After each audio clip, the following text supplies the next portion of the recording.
Shalom, shalom. I'm Barbara, and I'm always short and sweet. Pre-Islamic god Allah and Ishtar both are represented by the crescent moon. Crescents appearing together with a star or stars are a common feature of Sumerian iconology, and that's way back at 4000 BC, before Islam ever existed. So the pre-Islamic god Hubal is Lord Shiva, and Shiva is a major deity in Hinduism, and also he's a major figure in the Hindu Trinity, Brahma, Vishnu, and Shiva, the three. So the pre-Islamic god Hubal is represented by a man standing with a crescent moon over his head and the Zamzam River falling into his hair and then descending onto earth. And here is the picture again.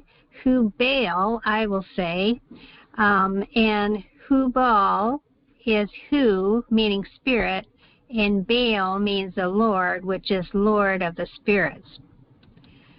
So there is an argument that Hubal was originally the god Allah in Arab and was later replaced by Muhammad, as he did not want God to have a shape or idol.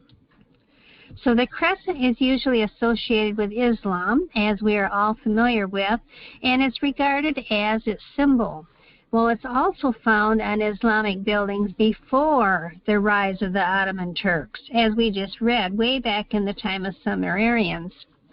So Islam began in the early 7th century, typically dated 610 CE, with the Prophet Muhammad. And the word Allah existed much before Islam, as Muhammad's own grandfather's name was Abd Allah, meaning slave of Allah. So this name was later used as Abdullah. And the word Allah is a combination of two words, Al and Allah, the God, or masculine plus feminine energy, as Ardahansarwa. Feminine is Ilahat, also Allah. And it's a pre-Islamic goddess in Arabia whose idols were broken after Mecca was captured in 630 CE. When they captured Mecca, they broke down all the original idols. Well, the Ardhanarsia is a sacred androgynous Hindu deity representing the synthesis of masculine and feminine energies, combining Lord Shiva and goddess Prakriti into one form, symbolizing an inseparable union, and it illustrates that the divine is both neither and is beyond gender. It's not male and it's not female. It's a combination. So the word Allah is a combination of two words, Al and Allah, the God, or masculine plus feminine energy, as in Anashwara. And so the enchantress is also the goddess Ishtar, Ayana, that blurs sexuality and merges gender. So Ishtar is the female consort of Allah. So Allah as the same deity as Venus, the moon goddess, symbolized by the crescent moon. So here are a bunch of lunar deities. You'll see them, Chandra, the Egyptian one, Celtic, Roman, Greek, Selene.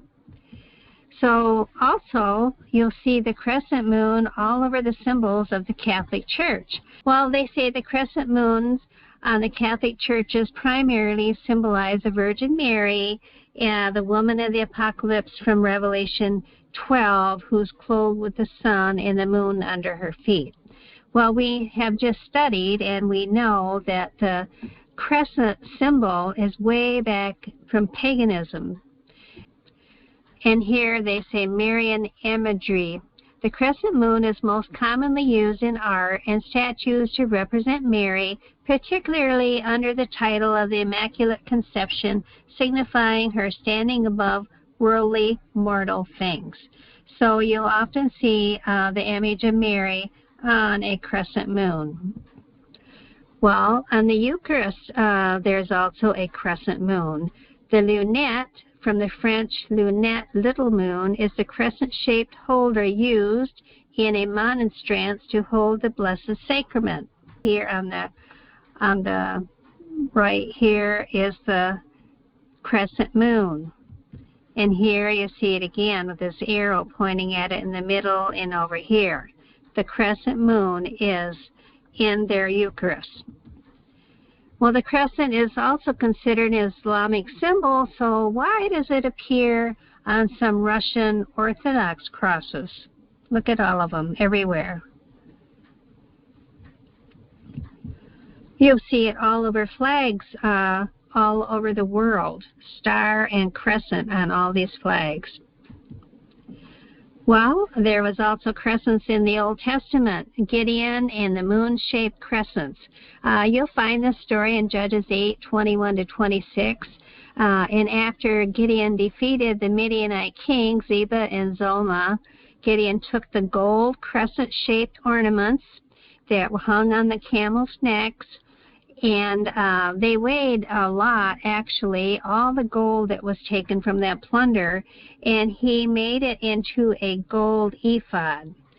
So Gideon fashioned them all into a gold ephod, and Gideon placed this ephod in his hometown of Ophrah, and the object became a snare to Gideon and his family because all of Israel played the harlot and worshipped after it there, according to Judges 8:27.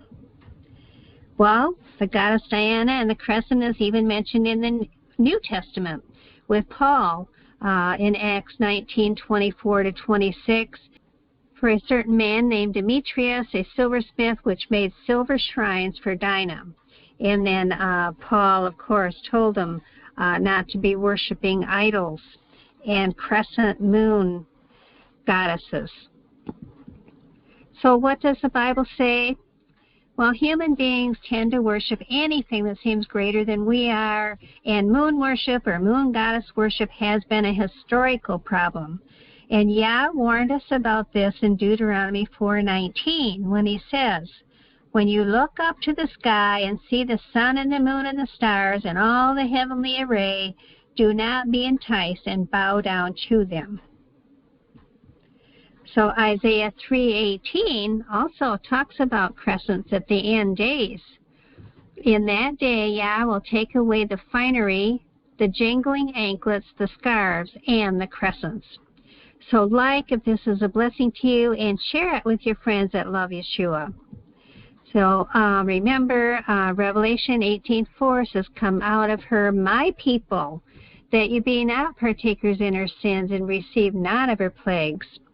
And remember, I'm short and sweet, and I'll see you back next time. And thank you for being here today.